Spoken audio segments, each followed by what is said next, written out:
Actually, hindi naman na kailangan pang kung tutuusin, kung naninindigan ng mga pulis, mga sundalo na para ipagtanggol ang bayan, hindi naman na kailangan pang maglabas pa ng video dahil kitang-kita naman kahit ano pang mga kasinungalingan ang pinapalaganap ni Santiago ng NBI, ni Remulla, nakitang-kita nyo na sinungaling dyan sa Senado, mga kababayan, halatang halata na ipinoprotektahan nila ang pagiging bangag ni Marcos Jr. Sa kabila ng kanilang pagkaso-kaso ng inciting to sedition against me, ako magsasalita lang ako para sa sarili ko kasi si Harry Roque, isang abogado yan at kaya niyang ipagtanggol ang kanyang sarili, pero obviously kaya siya kinasuhan dyan kinasuhan kami, kakasuhan daw kami ng DOJ nila, I don't know kung na-file na ba nila yung inciting to sedition against kay Harry, against sa akin, at yung pag-forge na ng document. Tignan natin kung hanggang saan sila makarating. Ilang araw na ba yun? Saan nila i-deliver yung kaso? So saan nila isusumon? Saan sila magpapadala ng kanilang reklamo? So definitely, maggagawa na naman sila ng peking address para kay Maharlika. At challenge yan sa kanila. Paano nila ngayon ilulusot yan? Diba? Kung makikipag-ugnayan kunwari sila, which is kayabangan lang yan, kaputahan lang yan ng mga bangag. Paninindak yan sa mga Pilipino, sa mga vloggers lalo na huwag kayong mag-share, huwag kayong magsalita, matakot kayo kasi itong isang Maharlika na ito ay kinasuhan na kahit siya ay nasa Amerika.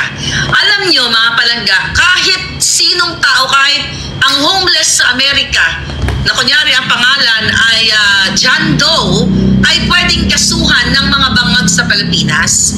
Gusto ko lang ipaunawa sa inyo, kahit araw-araw ng buhay ng mga bangag, dahil wala silang magawa, ay kasuhan ako, Monday, Tuesday hanggang Sunday, ay kasuhan ako ng kaso, ay hindi po yan sila pinipigilan. Dahil kaya nilang mag-fabricate ng kwento.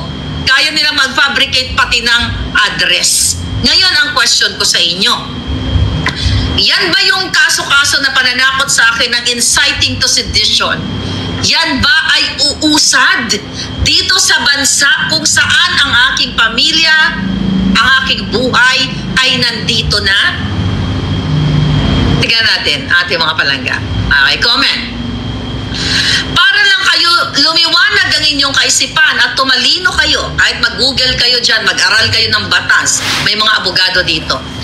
Uusad ba yung inciting to sedition na sinasabi ni Bangag,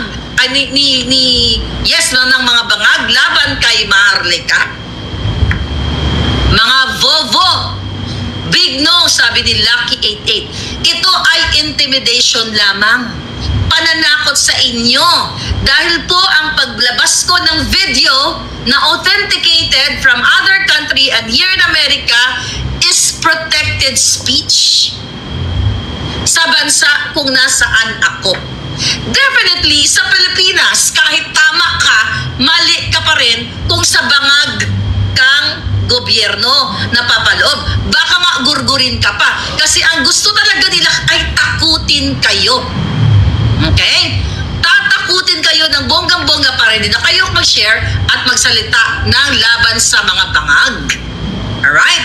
So definitely kung nasa Pilipinas ako, 2022 pa lang, baka nagmagkasunod na kami ni Percy Lapid na pinatay o ginurgur nila. Pero itong inciting to sedition na binabanggit nila, matakot na, Maharlika, patong-patong ang kaso. Talaga naman patong-patong ang kaso na ginawa ng Marcos administration ng mga buwaka ng inang yan sa akin gamit ang fabricated address. And that is a challenge dapat sa isang gobyerno kung matino. Kung tutusin, hindi nila sila pwedeng mag-file ng case laban sa akin sa cyber libel na yan. Unang-una po, okay? Ang aking address, mga kababayan, ay hindi doon sa Pasig. Excuse me. Okay? Mga kababayan, nagatin na natin to, mukhang importante. Alright? Okay. Okay, no to, I mean yes. So, ibig sabihin mga kababayan, patong-patong kung talaga ang fabricated case, fabricated crime na ginawa ng Marcos Jr. na ito, ng Marcos Bangag ni Lisa Tanas kidnapper. Dahil alam na alam ni Marcos, ni Lisa Tanas lahat na ang aking domicile o aking permanenteng trabaho, permanenteng tirahan ay nandito sa Pilipinas. Pero ang tanong sa inyo, matatakot sa Pilipinas, sa Amerika. Okay, tama. Ay nandito sa Amerika. So ang gusto ko lang palaalam sa iyo sa mga bobo na mga Maharlika, lagot ka, ganyan-ganyan. Sinabi na mismo ni Santiago Gonggong ng jutang gininang judge na walang alam kundi panggigipit, yung buwaka ng inang yan, sa araw na ito, isinusumpa kitang kunin ka na ng lupa ng mga maligno. Kunin ka ng mga maligno. Alam nyo, ang ginawa nila talagang fabricated, paninindak, pananakot, at sila dapat ang managot. Okay? Kasi kung nasa Pilipinas ako, ginurgur na talaga ako at dinukot na nila ako. Yan din po ang gusto nilang gawin kay distressed mother. Okay?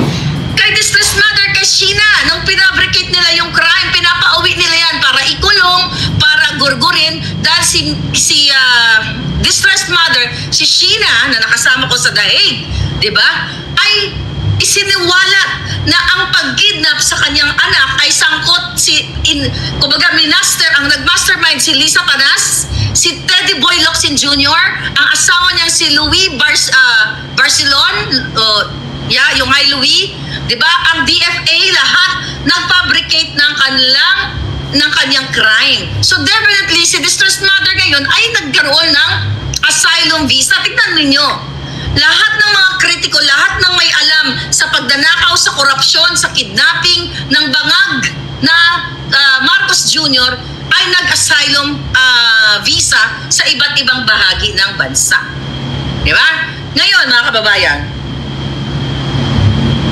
ang mga gunggong, gusto ko kaming pauwiin ni Harry Roque, gusto akong pauwiin.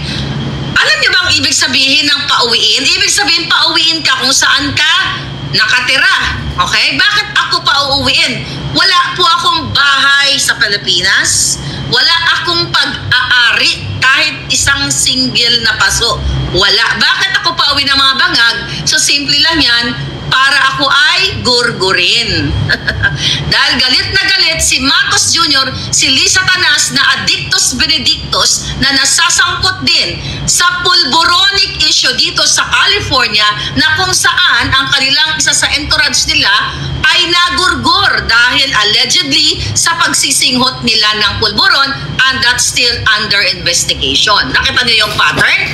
Ngayon, mga kababayan, pauwiin si Maharlika para gurgurin. Pero ang Pangulong Duterte ay pinagkanulo sa ibang bayan para doon parusahan dahil nga natatakot ang mga bangag.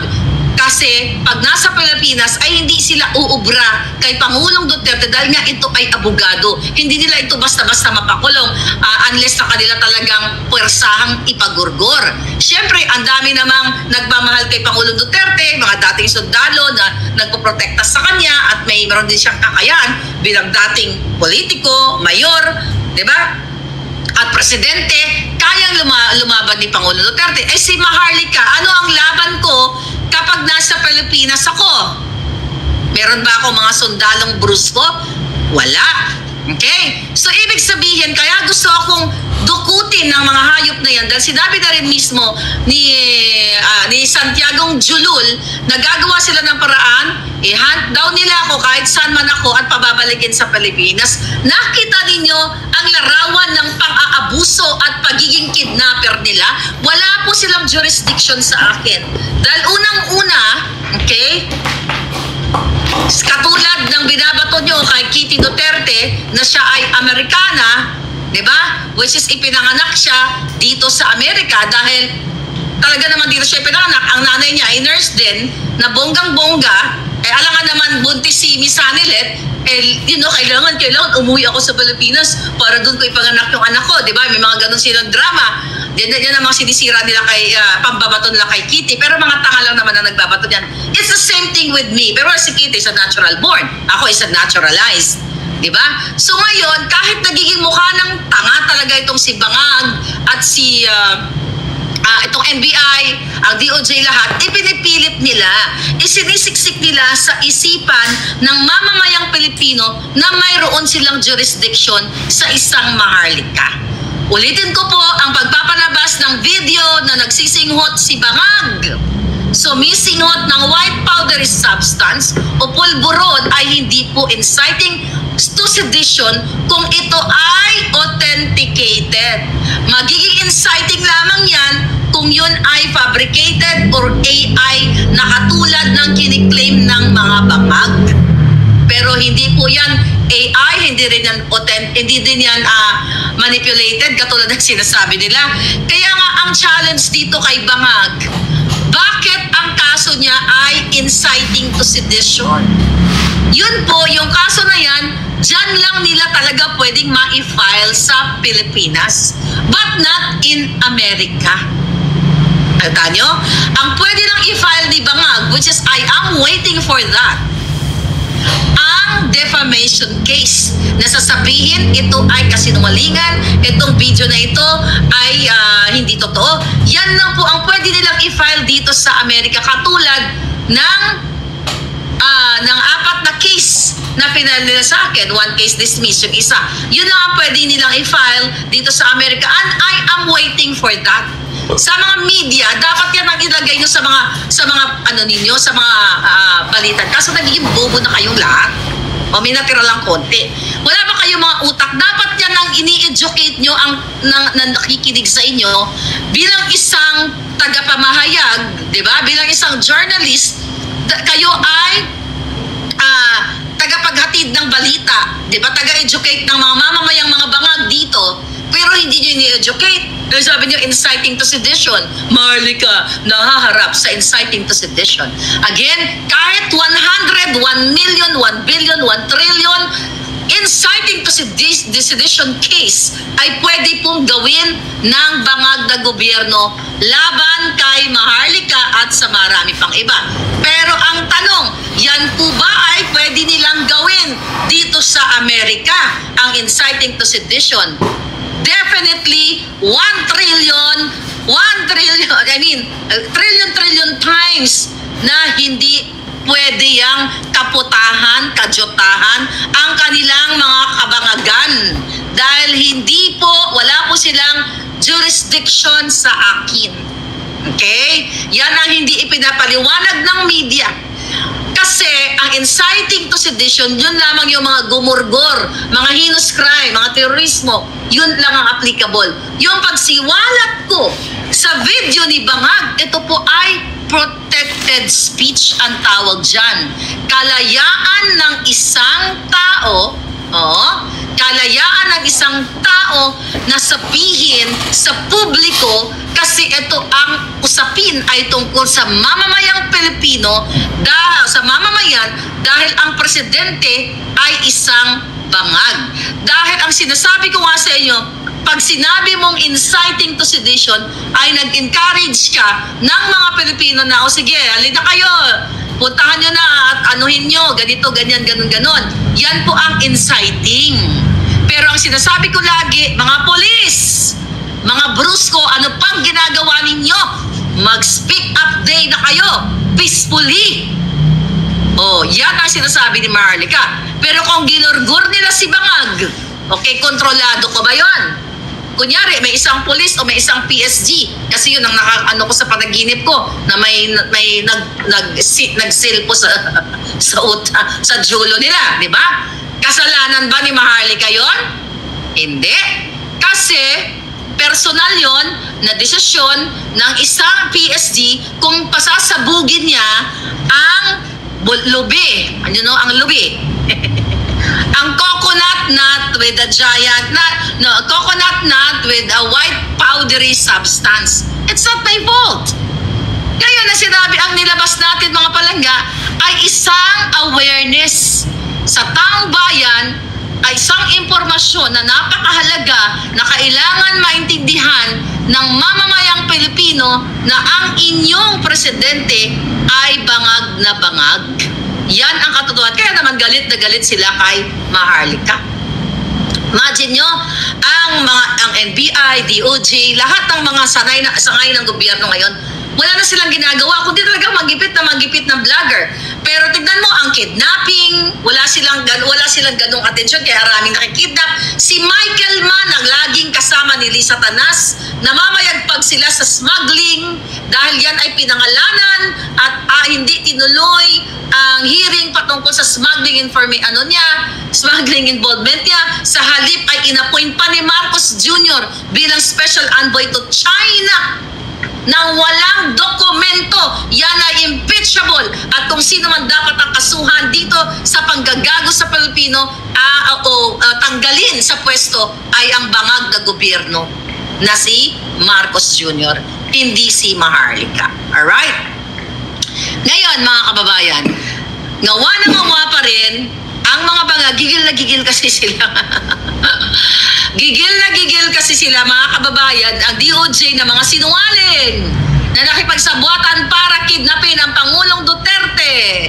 Nakipagsabwatan ang National Bureau of Investigation, ang NBI, para what? Mag-file ng mga kaso sa mga katulad ko. Ngayon, saan na nataga? Sabi ko, saan nila pwede isampay ang kaso na yan? Ay, di dyan lang sa Pilipinas. At pipick upin ngayon ng mga media, Maharlika, natatakot. Ayan, kakasuhan na. Ay, nako, mga kababayan. Kung kagamitin nyo lang ang inyong utak, dapat hindi na presidente si Marcos Jr. ngayon. Kung kailangan siya patalsikin sa pamamagitan ng freedom of speech, dahil tama na, sobra na ang kabangagan niya. Mga palangga, matagal nang wala yan. But sad to say, ang karamihang mga men and women in uniform na nakapaligid kay bangag ay mga bulag, pipi at bingi. Bakit sila bulag at pipi at bingi? Magkano kaya ang mga isinusupalpal ni Lisa Tanas sa kanilang mga bunganga para tumahimik? Alright? So yan yon, mga kababayan. Ngayon ang sinasabi nila, extradition treaty kay Maharlika, i-extradite, di ba? Sinasabi ni NBI, di pa pa-extradite. Oh, really? Do it! Di ba? Gawin mo yung extradition mo, ang tagal mo nang sinasabi. Di ba? Ulit-ulitin ko po, ang bansang Amerika ay hindi ipinagkanulo ang kanilang citizen. Okay? Kapag ito ay may kinalaman sa freedom of speech. So yung sinasabi ng mga bangag ng NBI na ipapa-extradite, kakasuhan, yun po ay kanilang mga dala ng kanilang galit at inis kasi hindi nila ako madukot. Although talaga na si Bangag Jr. at si Lisa Tanas ng assassins para sa akin, pero syempre nag-iingat ako para hindi nila ako magurgor at reported na nga yan sa FBI, mga palangga. Ito ay talagang threat laban sa akin. Di ba nakita nyo? Sa Netherlands ay inano ko na, nireport ko na. Okay? Mangyayari lamang ang kanilang pangdurukot sa akin kung may mag-conspire na, na assassin sa America or whatever, kung sino man yan, ang kanilang mga pwedeng bayaran. Nabasa ko yan kanina sa comment. Pero syempre, kaya nga ina-announce natin dito at nire-report na natin sila sa iba't ibang institusyon ng gobyerno ng Amerika para malaman ang kadyutahan ng bangag na gobyerno. Kung meron ditong threat, violence at yung mga bang-bang-bang na ginagawa, hindi ako yun. Kundi ang mga kasabwat ni Bangag. Hindi ba violente nilang dinukot ang Pangulong Duterte? Harap-harapang ginawa ni Torre, pakipagsabwatan nila Kanilaw, na ipinakiusap yan ayon sa ating source. Ipinakausap yan sa Senado na wag i-contempt. Dahil pinakita ko naman ang picture sa'yo, nakasabwat ni Lisa Tanas yan sa kanilang mga plano kung anuman na ginawa kay Pangulong Duterte. Dinig na dinig yun naman sa hearing. So yaan ang pinakiusap ng gobyernong Bangag na huwag i-contempt. Kaya naman si Kilay ay hindi kinontempt sila Kanilaw. Dahil ito ayon sa ating informante ay ipinakiusap ni Lisa Tanas kay Kilay na huwag i-contempt sila Kanilaw. Dahil ito ay kasabwat nila dyan sa bilang siya ay isang ambassador ng transnational crime. Siya ay nagpanggap Interpol agent or Interpol personality. Doon pa lang kitang-kita na, di ba? Kaya sila galit na galit kay Maharlika kasi hindi nila mapa-extradite, hindi nila mapa-uwi sa Pilipinas kasi hindi na nga yan ang domicile ko, ang Pilipinas, kundi bonggang-bonggang sa California. Di ba? Ngayon mga kababayan,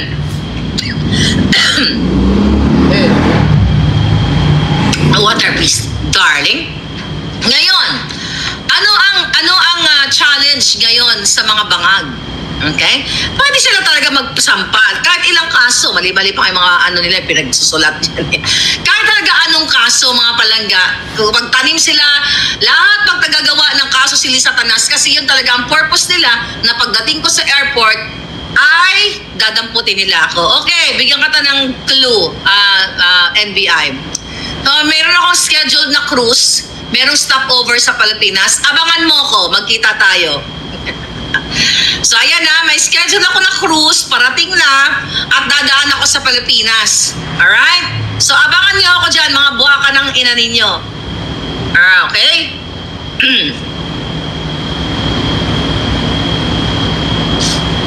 Sabi ni Evelyn Itang, sedition laws should not be used as a tool to suppress a legitimate criticism or political views as we are in democracy. Kaya nga palangga, very good, very smart. Hindi po pwedeng i-apply ang inciting to sedition sa pagpapahayag ng katotohanan na si Bangag ay nagbabangag sa litratong yon at sumisinghot ng pulburon or white powdery substance. Hindi po yan fabricated, hindi po yan manipulated, taliwas sa sinasabi nila. Ngayon, saan mapapatunayan ni Maharlika yung video na yan na authenticated? Kapag si Marcos Jr. mismo ang nag-file ng case against me dito sa California at magbabakbakan kami ng ebidensya. Doon ko lang po pwedeng i-present. Actually, kinausap ko yung lawyer ko kanina. Tinanong ko, okay? Sabi ko sa kanya, so ito na naman ang nangyari. So ipapadukot daw ako at ito, papailan na naman tayo, get ready, papailan na naman daw tayo ng case. Okay, pero ang sinabi ko sa kanya, ang magpa-file daw ang yung NBI sa Pilipinas at ang DOJ, natawa siya.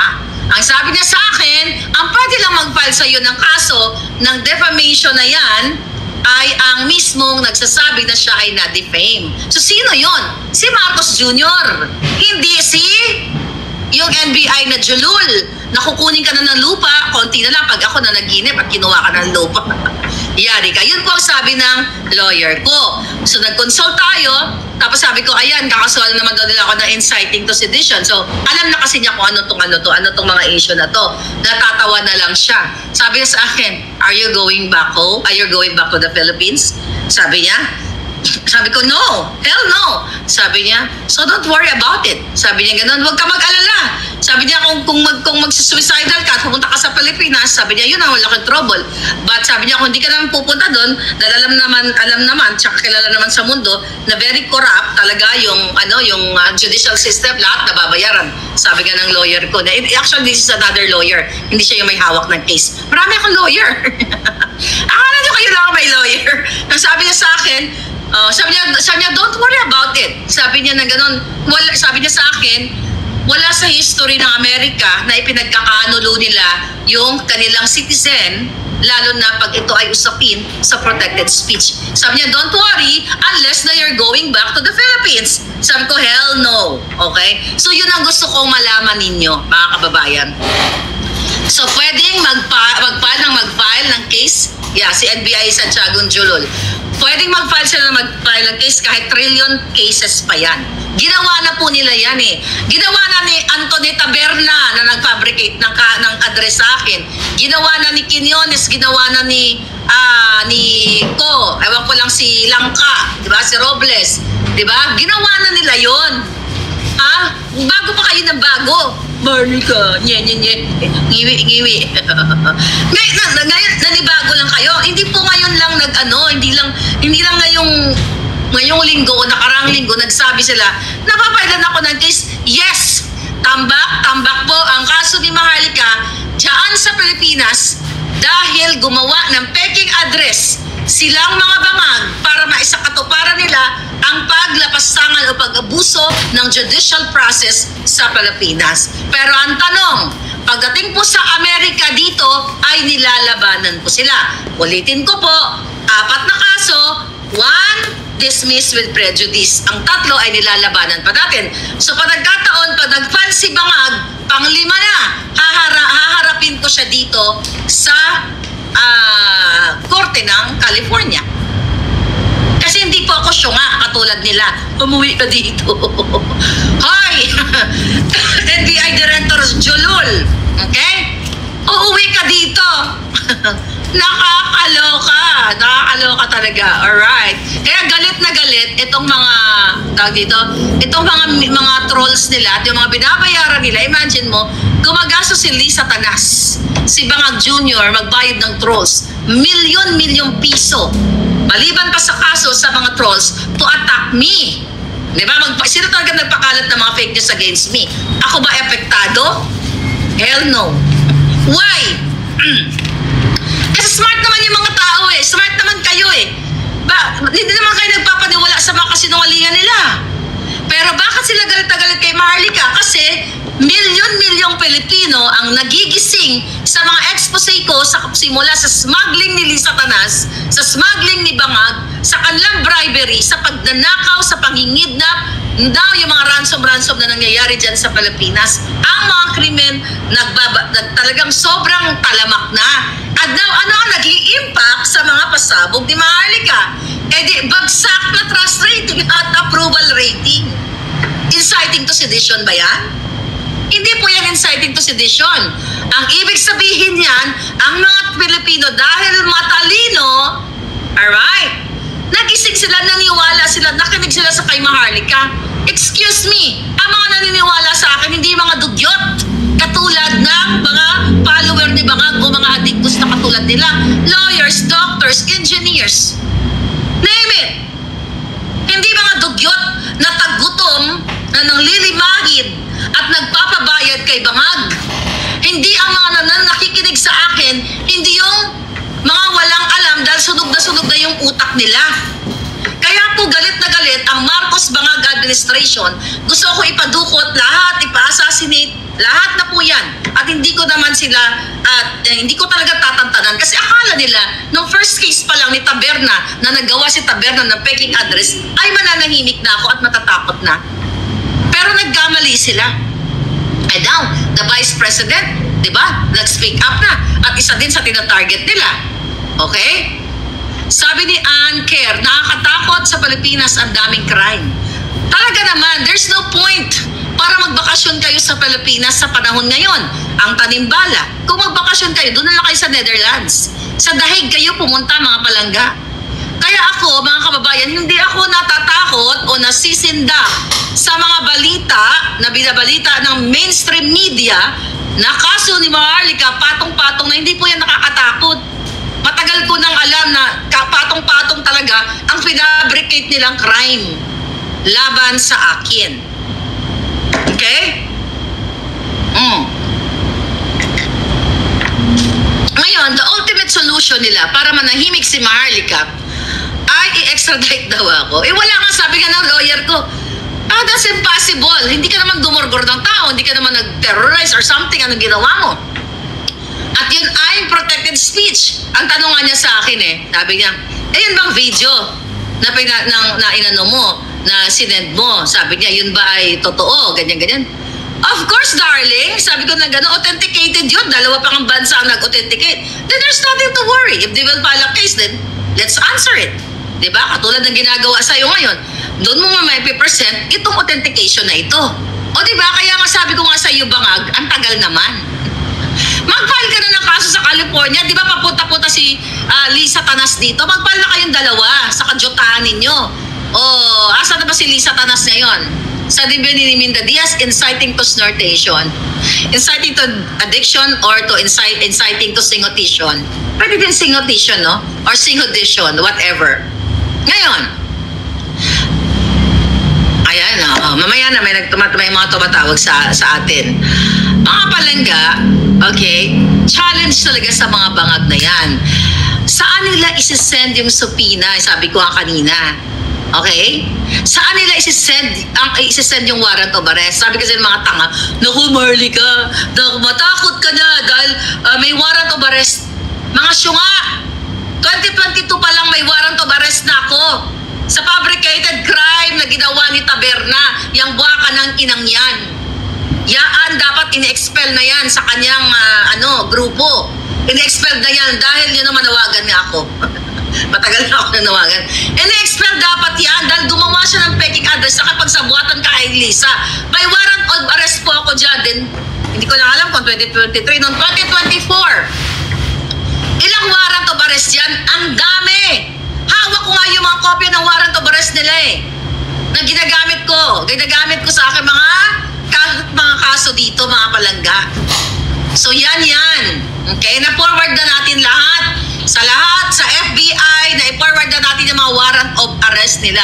So alam na ng gobyernong Amerika na ginigipit ako at pinasinusupress ako ng bangag na administrasyon. So ulitin ko po muli, paano isi-serve ang warrant of arrest kay Maharlika sa katutak yan? Kasi gigil na gigil si Santiago Yan, umuwi ka dito Maharlika. Uwi ako para patayin nyo? Ano ako, tanga katulad nyo? Di natakot. Para ako natakot ipa-deport daw. Huwag po kayo maniwala, hindi po ako madi-deport. Okay? Well documented po tayo dito. Okay, mga kababayan, hindi po ako TNT katulad ni Erich Gonzalez tuloy. Nadamay tuloy. Ni Erich Sylvester. Mapapa-deport ka lang po kapag may krimen kang ginawa. Okay? Or, wala po akong ginawang krimen sa Amerika. Hindi po yan totoo. Yung yung mga sinasabi ng mga bangag, Maharlika, ipapadeport na. Ganon din dati ang sinabi ng mga dilawan sa akin noong panahon na tayo ay kakampi pa ni Bangag, di ba? Ako ay padadala ng cease and desist letter din ng mga dilawan dahil ako ay tinawag na supporter ng mga magnanakaw, supporter ng mga mamamatay, mamanggugurgur na tao sa mga matas, which is totoo naman pala. Pero yung mga dilawan, tumahimik na ngayon. Yan din po yung sinasabi nila, mga kababayan, na ako ay pa-deport. Napa-deport ba nila ako? Diba? Sabi ni Romantic Moon. Nadamay tuloy si Erich G na napakaganda. Anyway, diba? Hindi po yan totoo. Okay? Hindi rin po totoo na mapapadampot nila ako sa Amerika. Wala po jurisdiction ang mga bangag. Para sa mga follower ko na nag-aalala, madadampot o magugur lang po ako pag nagdesisyon ako na pumasok sa bitag ng mga demonyo sa airport ng Pilipinas. Sinabi ko na yan sa inyo. Gawa talaga ni Lisa Tanasian. Kaya po sila nag-fabricate ng address para mailagay nila, magawa nilang legal, yung mga illegal na ginawa nilang pag-fabricate ng crime. Siyempre, papel-papel lang yan Diba? Oh. Sabi ni Plastic Adoption Citizen, paano kanila mapapadeport? Yun na nga, mga kababayan. Kaya sila galit na galit kasi hindi nila kayang patahimikin yung bunganga ko na si Marcos ay isang addictus benedictus. Nakikita niyo ba yung kanyang gilagid ay dumudugo na? Ha? Oh, yung dumudugo niyang gilagid, yan ay manifestation na siya ay bangag na bangag. Kaya nga yung asawa dyan ng namatay na kaibigan ni Bangag. Okay? Baka naman Miss Universe. Baka pwede mo namang isiwalat sa taong bayan dahil ikaw ay may title na parang advocacy for humanitarian advocacy. Humanitarian ba? Okay, kung may alam ka at ibinilin sa'yo dahil ayon sa aking panaginip, ay binigyan mo ako ng, pinakuha mo sa akin yung video at ang folder pinahawa, binigay mo sa akin, kung yun ay nagmamanifest sa katotohanan, sabihin mo na. Diba? Sabihin mo na kung anong kinalaman mo dito kay bangag-bangag na ito. Huwag ka nang magkunwari kung may kinalaman ka. Dahil yun ang sabi sa ating panaginip. Mga kababayan, okay? Ulit-ulitin ko po, yung warrant of arrest, yung subpoena na gawa-gawa dahil sa pamamagitan ng peking address na ginawa ng NBI, ng mga tiwali dyan, pakisabuatan ni Lisa Tanasian, wala po yung visa dito sa Amerika.